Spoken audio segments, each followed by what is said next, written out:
jungle.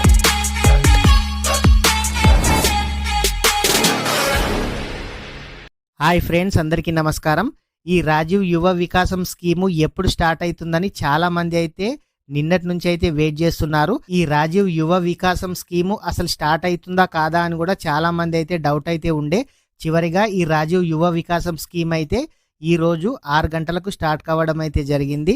ఈ స్కీమ్కు ఏ విధంగా apply చేసుకోవాలి, ఎవరు అప్లై చేసుకోవాలి, స్టడీ ఎంత ఉండాలి, దీనికి లేడీస్ అప్లై చేసుకోవచ్చా, జెంట్స్ అప్లై చేసుకోవచ్చా, సబ్సిడీ ఎంత ఉంటుంది, ఇలాంటి విషయాల గురించి ఈ వీడియోలో తెలుసుకుందాము. వీడియో ఇంకా ఎవరైనా సరే లైక్ చేయకుంటే వీడియోని అయితే లైక్ చేయండి. మీరు లైక్ చేయడం ద్వారా ఇలాంటి తెలియని సమాచారాన్ని ప్రతి ఒక్కరు కూడా తెలుసుకునే అవకాశం అయితే ఉంటుంది. ఫ్రెండ్స్, ఇక్కడ చూడండి, పోర్టల్ అయితే ఓపెన్ చేసుకోండి. ఓపెన్ చేసిన తర్వాత మీరు కూడా మీ మొబైల్లో చెక్ చేసుకోవచ్చు.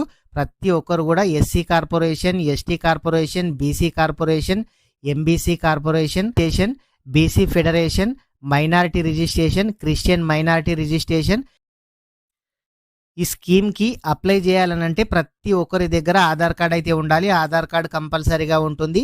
ఆధార్ కార్డ్కి మొబైల్ నంబర్ లింక్ అయితే ఉండాలి. అదేవిధంగా రేషన్ కార్డ్ అయితే కంపల్సరీగా ఉండాలి. ఇవి ఉన్న వాళ్ళు మాత్రమే ఈ స్కీమ్కి అయితే అప్లై అయితే చేసుకోవాలి. ఈ రాజీవ్ యువ వికాసం స్కీమ్కు సంబంధించి మీరు దేనికోసం ఈ అమౌంట్ తీసుకొని ఏ బిజినెస్ చేస్తారని దీంట్లో అడగడం అయితే జరిగింది. మీకు చాలా ఆప్షన్స్ అయితే ఇక్కడ రావడం అయితే జరిగింది. మీకు బ్యూటీ పార్లరా, సీసీ కెమెరానా, సెల్ ఫోన్ రిపేరింగా, సిమెంటా, సెంటరింగా, carpenter, chicken shop, computer hardware, dhobi, ఇట్లాంటి చాలా ఆప్షన్స్ అయితే రావడం అయితే జరిగింది. మీకు నచ్చిన ఆప్షన్ అయితే సెలెక్ట్ అయితే చేయండి. సెలెక్ట్ చేసిన తర్వాత మీరు మినిమం 2 లక్షల నుంచి 4 లక్షల వరకు అయితే మీరైతే అప్లై అయితే చేసుకోవచ్చు. ఎగ్జాంపుల్కి మీరు 4 లక్షలు కనుక అప్లై చేసినట్లయితే యూనిట్ విలువ 4 లక్షలు అప్లై చేసినట్లయితే మీకు 2,40,000 సబ్సిడీ ఉంటుంది. 1,60,000 మీరు బ్యాంక్ లోన్ అయితే పే చేయాల్సి అయితే ఉంటుంది. మీరు ఏ బ్యాంక్ అయితే ఆ బ్యాంక్ అయితే సెలెక్ట్ చేయాలి. బ్యాంక్ అకౌంట్ అయితే కంపల్సరీగా ఉండాలి. అదేవిధంగా ఈ స్కీమ్కు ఎవరైతే అప్లై చేస్తున్నారో క్యాస్ట్ ఇన్కమ్ కూడా కంపల్సరీగా ఉండాలి. ఈ స్కీమ్కు గనక అప్లై చేయాలంటే మీ దగ్గర caste income, Aadhaar card, bank account, Aadhaar కార్డుకి మొబైల్ నంబర్ లింక్ అయితే ఉండాలి. ఇవి ఉన్న వాళ్ళు మాత్రమే ఈ స్కీమ్కి అయితే అప్లై అయితే చేసుకోవచ్చు.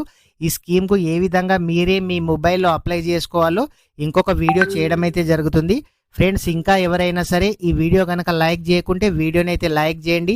అదేవిధంగా మీరు మొదటిసారిగా మన ఛానల్ చూస్తున్నట్లయితే మన ఛానల్ని సబ్స్క్రైబ్ చేయండి. మీ ఫ్రెండ్స్ అండ్ ఫ్యామిలీ మెంబర్కి వీడియో షేర్ చేయండి. Thank you friends.